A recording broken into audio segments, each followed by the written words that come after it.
Yesterday, John Wall and the Houston Rockets came to an agreement to buy out the last year of his contract, allowing him to be a free agent in this upcoming free agency, and is expected to sign with the LA Clippers this season, meaning John Wall is back in the NBA. Before we talk about that, go ahead and leave a like, subscribe if you're new, and turn that post notification bell on so you don't miss a video. Besides all that, let's get right into it. So look, John Wall is back, and I know a lot of people are surprised, don't care because John Wall's missed the entire season, but John Wall by no means is any type of scrub. When you look at the Western Conference going into next season, it's going to be a completely deep playoff race. It's going to be tough in the regular season. You look at the Mavs picking up Christian Wood, you know the Denver Nuggets are going to get healthy, the Warriors are still the Warriors, the Lakers are going to do something, the Pelicans are going to be healthy. Teams are going to keep on getting better in the Western Conference, and even though the Clippers are going to get back Kawhi Leonard and Paul George, the two-way demon duo that we all know about, getting a player like John Wall can help that team put them over the edge next season. And if you look at how John Wall was the last time that he played, you might see that this is actually a very, very good pickup. If you remember the very first offbeat video that I made in the beginning of this season, you know I talked about the John Wall situation. John Wall and the Rockets front office came to an agreement to allow them to play their younger guys, push their rebuild forward, and they understood that John Wall wasn't in their timeline. So they allowed John Wall to sit out this season while looking for active trade packages to move him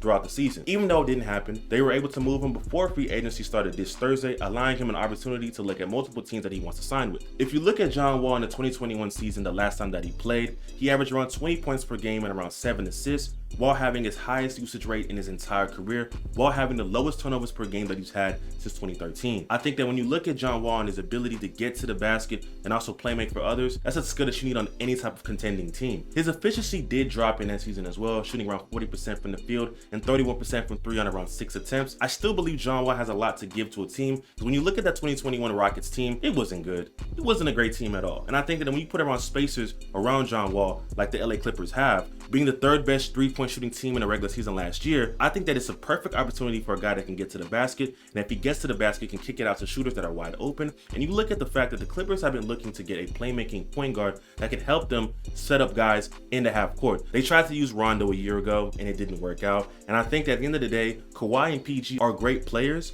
but they're not the best playmakers for their team. And I even know they're superstars. We get it. Superstars are superstars, but they're not the best playmakers in the league. And I think that if you get John Wall, I think that that playmaking aspect of his game is so important for this team. Reggie Jackson last year, great player, can go get buckets. He makes it easier for Reggie Jackson. He makes it easier for Luke Kennard. He makes it easier for Marcus Morris. The spacing on the team is already great. And I think that John Wall is just going to help them out. Now, I'm not saying John Wall is going to come out into the LA Clippers and start balling like it's 2013 and start doing, like, he's not going to tee up like that. I don't see that happening. But I do think that this is an immense pickup, especially for a team that is so deep when it comes to switchable wings, the three-point shot, and the two superstar potentialists, Kawhi Leonard and PG. Adding in more depth in a position where they were weak at is important, especially for a team that is trying to contend for a championship. Let's not get it twisted. The Clippers aren't here to make the playoffs. They picked up PG and sold their entire future to the Thunder to get that man. And they got Kawhi too. They've only made it to the conference championship once. Now with a healthy Kawhi, healthy PG, healthy John Wall, and the entire Clippers team that last year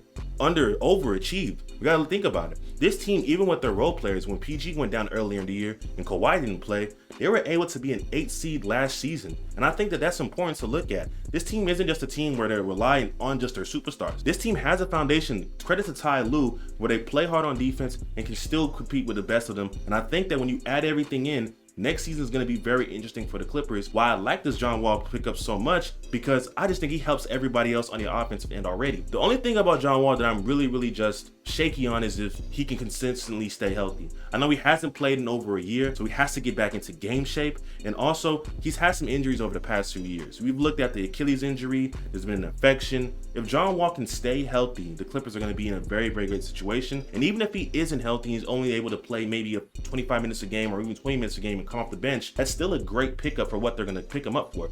Expecting that they sign up for maybe the minimum or maybe the MLE, which is around 6.5 million. I like it. I love the pickup. And I look at other teams that could have got John Wall. And it's crazy because a lot of teams act like John Wall was mid and trash when the Rockets were trying to trade him. Now when he was available, everybody's like, oh, let's go get John Wall. Like, how y'all switch up that easy? I look at the LA Lakers where there was an opportunity for them to get John Wall and they decided to pass on it. I believe it was John Wall for Russell Westbrook and the Lakers 2027 unprotected first round pick.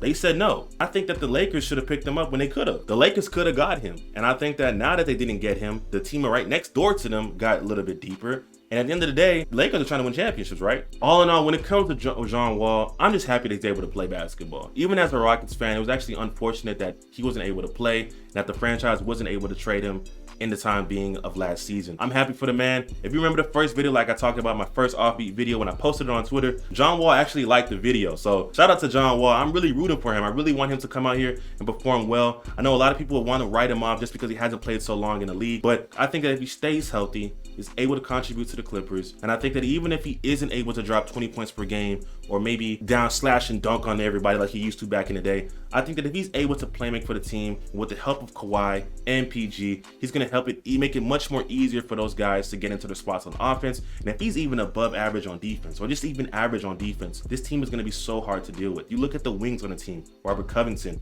Norman Powell, Kawhi, PG, Marcus Morris. They have a lot of guys that can play defense, and if John Wall is able to provide something on offense, his ability to get to the rim, his ability to get to the basket, like those things are very, very valued. And we talk about it where three-point shooting matters so much, and it does matter. But for you to get those three-point shots, there has to be a way for the defense to collapse on you. And I think that John Wall has that opportunity and the ability still in his game to do that for the Clippers. So I'd love to pick up by the Clippers. Next year's going to be crazy. The Western Conference is going to be deep. And I think that, hey, I'm rooting for the man. Shout out to the man shout out to him, man. Shout out to John Wall, bro. Hopefully he performs well next season. But if you enjoyed the video, leave a like, subscribe if you're new. If you guys enjoy the content, tell your friends about DJ Steve-O, turn that post notification bell on. But I'm out. I'll see you guys on the next one. Stay on beat.